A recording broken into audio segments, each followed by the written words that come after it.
Hey there. So today is the 30th anniversary of this movie here, Batman Forever.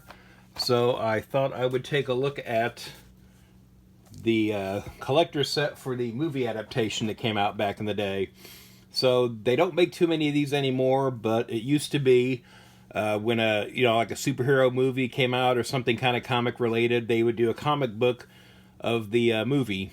This is back in the day where we didn't have things on streaming, the day they came out in theaters or 2 weeks later or anything like that. So, due to the way theaters and sort of the movie rental business used to work, it would be months before you could get something released on home video. So, a lot of times you had things like this or like little movie magazines, sort of souvenir things to kind of tide you over until you were able to watch the movie again. And, sometimes it would be years before you'd see it again on TV.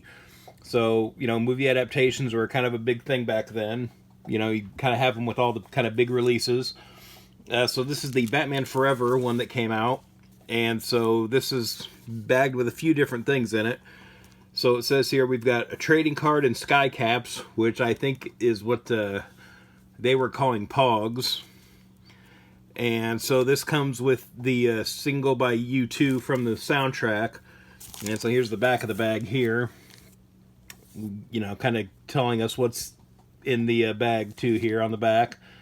And, it's got the single from U2's song from the soundtrack. So I haven't opened this before. I got this a couple years ago, and I thought this would be a good time to take a look at it. So let's open this up and see what we've got in here. You got to be real careful not to cut the comic here or anything else in the package. Yeah, it looks like there's still a tag on this. Looks like this was $9.97 at Walmart back in the day, and that would be in 1995 now. So let's see if we can get this out. Try not to damage the comic. Okay, so there's the adaptation there. And what else we got? We've got, okay, so here's the single by U2 for Hold Me, Thrill Me, Kiss Me, Kill Me. And so this is the CD. This is how music used to come before it was just streaming on your phone. And yeah, so we've got some sky caps here, they're calling them. So these are Pogs, a game that was kind of big back in the 90s for a minute. And we've got a trading card. So we've got this here. It is plotting to split. So it looks like it's Two-Face being hauled off to jail. So I think there were a couple different card series for Batman Forever. I've got some here around the table. But I think there were a couple different series. I can't remember what all they came out with. Okay, so I took a second to open up the CD because it was shrink wrapped pretty tight. And, CDs can never be easy to open for some reason. So yeah, here on the back we've got credits as lyrics to Bono and music as U2. So yeah, here's the CD single for that. Oh, it's got the little Batman Forever Riddler logo and U2 going around it.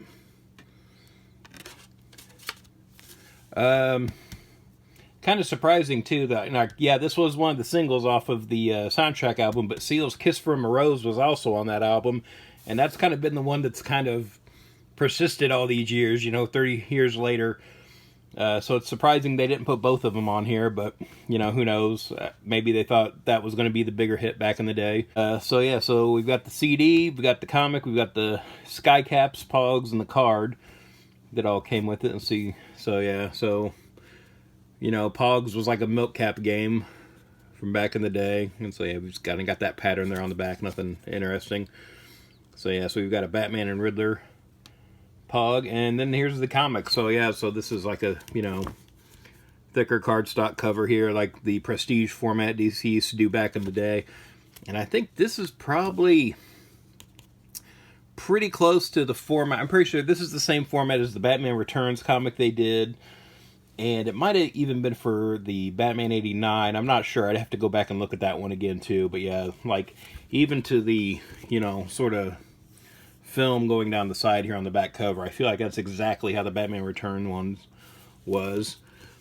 So yeah, so I think this is a cover by, well, I want to say Brian Stelfreeze, but I'm not sure. That doesn't look like his signature. So let's take a look here, see if we can find some credits.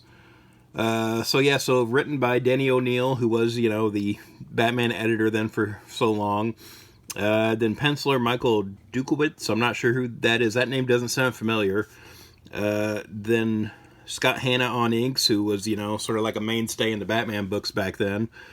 And cover painting by John Hanley. Yeah, I'm not familiar with him. He might have done the Batman Returns one too. I'm not sure. Yeah, I don't recognize that name though, and I've been reading Batman comics for, you know, over 30 years. So, got a couple names I'm not familiar with here on this one. But yeah, so we've got sort of the opening scene here. Now, I think this opening with Arkham Asylum, then we were cut to Bruce Wayne in the lab with Edward Nygma, so kind of going out of sequence a little bit here. Again, they had to adapt this 2-hour movie into the comic book, so now here we've got what's the opening scene with Batman and Two-Face. Yeah, fighting Two-Face's goons. We've got the big explosion with the helicopter. Again, spoilers for a 30-year-old movie. Yeah, and then we've got the scene with Two-Face and the Flying Graysons. But yeah, decent, you know, artwork in here. Jerry Ordway did the artwork to the Batman 89. And apparently that was the only merchandise that went ahead and got likeness rights to all the actors back in the day. So I think they got to license off their art, and I'm pretty sure Jerry Ordway made some pretty good money off that back in the day, because no one else thought to get likeness rights from the actors for merchandise. So they were the only ones that had it, the artwork in time. So yeah, still kind of looks like they're trying to keep that kind of look, you know, probably because, you know, the Batman comic, the 89 Batman comic sold so well, that movie adaptation. So it looks like they're really trying to kind of keep that similar kind of look here with this. So yeah, then we've got some ads for some other books, you know, different movie adaptations and things, like an audio adaptation and audiobooks and stuff like that. Yeah, so pretty standard. Again, movie adaptations didn't really set the world on fire. You kind of knew what you were getting, and, you know, again, it was something that was produced for even a bigger audience than was reading the monthly comic, hopefully. You know, kind of what you had your fingers crossed for with that stuff back in the day. Because, again, it's a tie-in to sort of like the marketing blitz of a movie. You would find these on newsstands and different things. Sometimes they used to sell them in the theater, too. I know back when Batman Returns came out, I bought the comic book there at the movie theater. I'm trying to think. I don't know if I can't remember if they did that with this one. And again, all theaters may not have done it. But again, it's been so long I can't remember now. They might have. I feel like every now and then, you know, depending on what movie chain you go to, sometimes theaters will have a comic that they give out at the movie. So that's everything that came with this set. What's interesting too is it does look like this is the final cut of the movie in the comic book here. Just kind of hoping there might be something from, you know, a deleted scene. As we know now too, there's sort of a big campaign online for the extended cut of Batman Forever that Joel Schumacher put together. I know there's sort of like a fan campaign, kind of like what they did with the Snyder cut, where they're trying to get Warner Brothers to release the Schumacher cut. Fingers crossed that happens. Again, I think Batman Forever is a good movie. I know a lot of people trash it. I feel like it gets a worse reputation than it deserves because of Batman and Robin, which came later. On its own, this movie's fine. I think if they'd gone a different direction for the fourth movie, this would just be like, oh, that kind of weird one they did. But I think it's a good movie. You could still go back and watch it, you know, and it's a good superhero movie, especially for the time. Now, is it Dark Knight? No. But what is?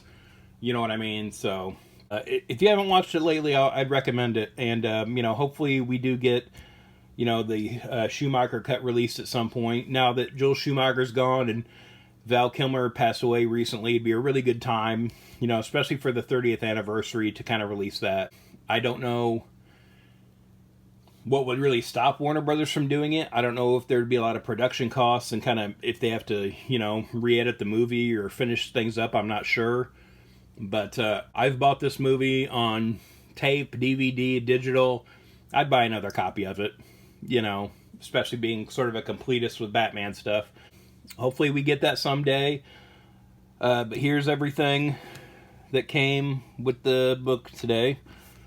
And is there a movie adaptation you like? Let me know in the comments below. And thanks for watching.